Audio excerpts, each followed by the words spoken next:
pagi. Iya, teteh-teteh. Ada yang bisa Ibu bantu? Sebelumnya izin memperkenalkan diri, saya Tiara dan rekan saya Gadis, perwakilan dari kelompok 2, Ya. mata kuliah Inovasi Pembelajaran Sekolah Dasar Di kampus? di kampus IKIP Siliwangi, Semester berapa teteh-teteh? semester 4. Semester 4. Ya, ada yang bisa dibantu apa? Ada pertanyaan tentang apa?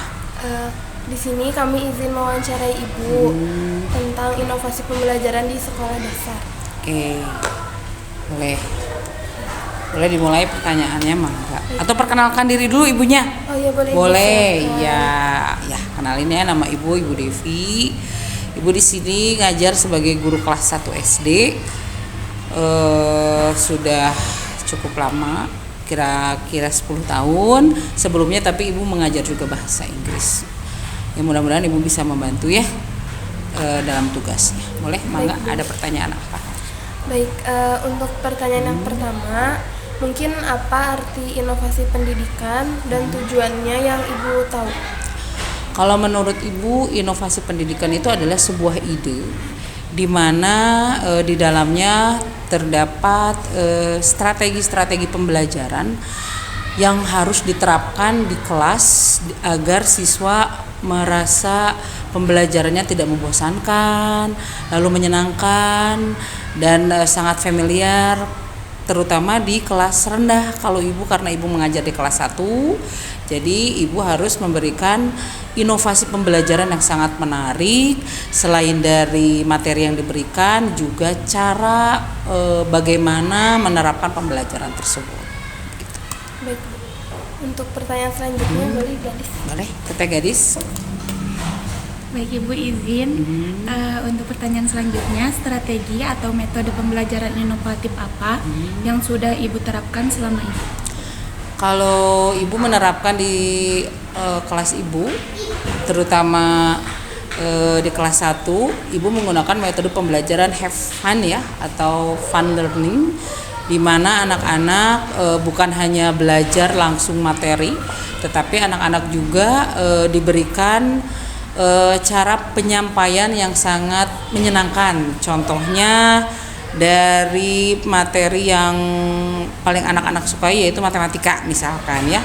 Kalau matematika itu anak-anak kadang kalau menghitung 1 sampai 10 dia paham.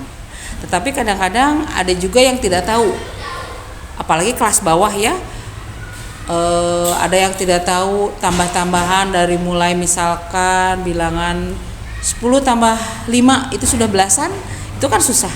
Nah, di situ Ibu menggunakan strategi pembelajarannya menggunakan gambar, menggunakan kartu gambar. Bisa dilihat sama Teteh ya, di sini juga ada beberapa kartu gambar yang Ibu pakai. Itu di sana itu ada angka-angka. Nah, di situ anak-anak juga diperlihatkan, selain memperlihatkan angka dan bilangannya, anak-anak juga diperlihatkan kartu yang sangat menarik agar anak-anak itu tidak terlalu tegang atau takut. Nah, kayak di ruangan kelas ini kan banyak angka-angka tuh. Ada anak yang belum bisa menuliskan angka 5 atau 5-nya terbalik. Seperti harusnya 5-nya ke kanan, bulat perutnya ke kanan, ini ke kiri. Itu masih ada kalau kelas 1. Terus angka 2-nya harusnya ke kanan, ini malah ke kiri. Nah, itu makanya sama Ibu strategi pembelajarannya menggunakan have fun learning, di mana di situ selain menggunakan bilangan yang ada di kelas ini diperlihatkan juga menggunakan kartu-kartu gambar. Jadi membuat anak itu lebih paham, terutama anak-anak yang belum pandai atau belum bisa menulis bilangan kayak angka 8. Itu kan anak kelas 1 itu masih susah Teh. Kayak misalkan angka 8-nya masih 0, 0. Nah, itu kan gak boleh ya.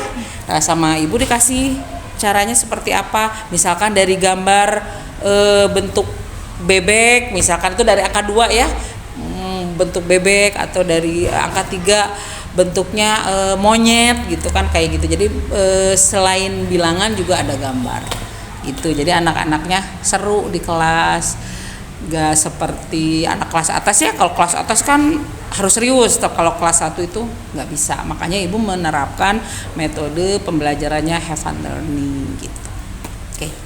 Baik Ibu, untuk pertanyaan selanjutnya, Ya. bagaimana Ibu menyesuaikan strategi inovasi dengan karakteristik dan kebutuhan anak yang beragam? inovasi dengan karakteristiknya tentu saja ibu bedakan dilihat dari anak tersebut apakah sudah bisa mengikuti atau belum. Kayak tadi ibu kelompokkan dulu, misalkan anak yang sudah bisa menghitung ibu kelompokkan di kelompok A. Lalu yang belum bisa menghitung ibu kelompokkan di kelompok B. Bukan berarti dikucilkan atau apa, tetapi lebih anak-anaknya biar lebih paham gitu. Kalau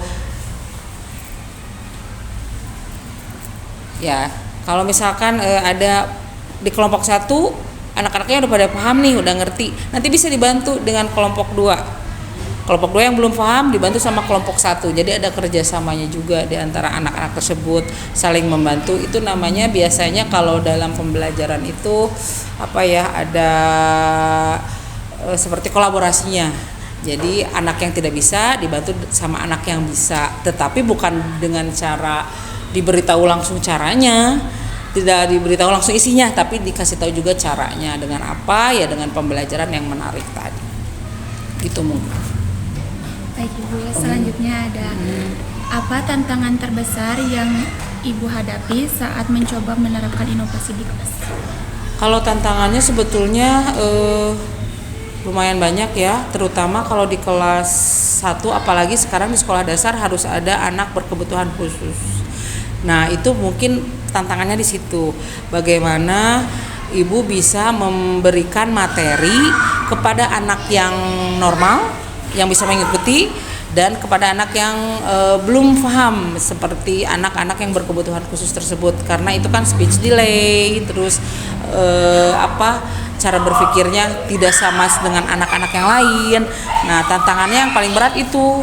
Jadi ibu harus menyiapkan 2 materi yang berbeda, dari 1 materi yang bisa dipahami anak normal, yang lainnya, dan 1 lagi materi yang harus lebih rendah daripada anak yang lainnya, karena anak itu berkebutuhan khusus, jadi materinya harus lebih ringan, terus pemahamannya juga harus lebih mendetail, berbeda dengan anak-anak yang biasanya gitu.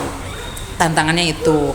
Lalu yang berikutnya tantangannya pada saat pembelajaran itu berlangsung, terkadang kan kalau anak kelas 1 nggak bisa diam ya Teh ya, tidak seperti anak kelas atas. Nah, itu kita ditantang tuh, gimana kita bisa mengkondisikan kelas. Kalau misalkan kondisinya sudah baik, kelasnya sudah nyaman, anak-anaknya sudah tenang, baru kita bisa memberikan materi dengan baik dan benar. Tidak bisa kalau kita memberikan materi sementara kita tidak bisa menguasai kelas. Kadang kan kalau anak kelas 1 itu gurunya menerangkan, anaknya lari gitu kemana. Nah, itu tugas kita juga. Nah, itu salah satu tantangan dari pembelajaran. Bagaimana caranya biar anak itu diem. Nah, gimana caranya? Kita harus ngasih materi yang seru. Contohnya gambar. Bukan hanya dalam matematika ya Teh ya, ada bahasa Inggris, pembelajaran ada bahasa Indonesia. Kalau bahasa Indonesia biasanya ibu suka memberikan cerita. Ceritanya tidak hanya kita yang bercerita aja, tetapi menggunakan infokus, menggunakan layar. Di sini anak-anak kan lebih menarik ya, lebih tertarik, anak-anaknya akan lebih diam, akan lebih fokus. Lalu ibu juga bisa menggunakan boneka tangan. Ibu biasanya suka menggunakan boneka tangan.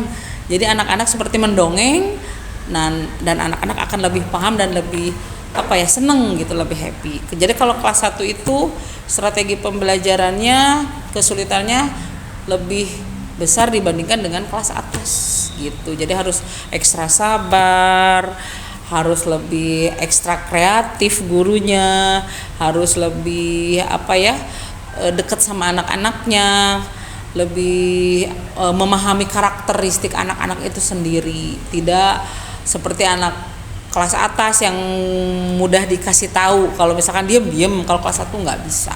Mungkin tantangannya itu aja. Baik Ibu, mungkin untuk pertanyaan yang terakhir, perubahan positif apa yang Ibu rasakan pada motivasi dan hasil belajar siswa setelah menerapkan inovasi belajar? Yang pertama yang ibu rasakan setelah ibu menerapkan pembelajaran tersebut, inovasi pembelajaran tersebut, yang pertama anak akan lebih berani. Kadang kalau kelas 1 itu banyak yang tidak percaya diri Teh ya, belajarnya dia pemalu, karena di TK pemalu, padahal dia bisa. Nah, dari inovasi tersebut anak-anak lebih cenderung lebih berani, lebih percaya diri. Lalu yang keduanya, anak-anak lebih enjoy atau lebih seneng ternyata di sekolah. Ternyata matematika nggak sesulit itu ya gitu. Ternyata bahasa Indonesia nggak sesulit itu ya. Karena tadi sama ibu dikasih pembelajarannya menggunakan infokus, menggunakan cerita. Jadi anak-anak lebih bisa paham, lebih bisa memahami, terus lebih enjoy anak-anaknya, enggak tegang. Karena kan kalau anak kelas 1 itu lihat gurunya teh, kalau gurunya galak, anak-anak itu tidak akan senang belajarnya gitu. Jadi yang ibu rasakan positifnya anak jadi pemberani, lebih percaya diri, lebih memahami materi, lebih bisa menguasai kelas, menguasai kondisi kelas. Terus tidak terlalu mengabaikan perintah guru, karena kan kalau anak itu harus diajak bicara ya teh, bukan hanya pada di rumah aja diajak bicara, tapi di sekolah juga harus diajak bicara, diajak komunikasi. Coba duduk yang rapi, baru nanti bisa ngerjain, bukan dibentak gitu. Nah, dengan menggunakan inovasi pembelajaran tersebut, kita akan lebih menguasai kelas, kondisi kelas, dan lebih bisa memahami karakteristik anak itu sendiri. Lalu yang paling utama itu anak menjadi tumbuh berani, percaya diri, dan tidak merasa aku nggak bisa gitu, tapi pede, percaya diri. Itu mungkin. Baik Ibu, mungkin cukup sekian wawancaranya. Iya. Terima kasih banyak Ibu sudah Sami-sami. bersedia kami wawancara. Iya, sama-sama. Semoga dengan penjelasan dan pemaparan Ibu yang singkat, Teteh bisa memahami dari inti inovasi pendidikan itu sendiri, dan mudah-mudahan bisa nanti pada saat menjadi guru bisa diterapkan pada saat pembelajaran. Dan mudah-mudahan di materi pembelajaran ini dan mata kuliah ini lebih bisa dipahami dan lulus dengan baik. Terima kasih Bu. Iya, sami-sami. Waalaikumsalam warahmatullahi wabarakatuh.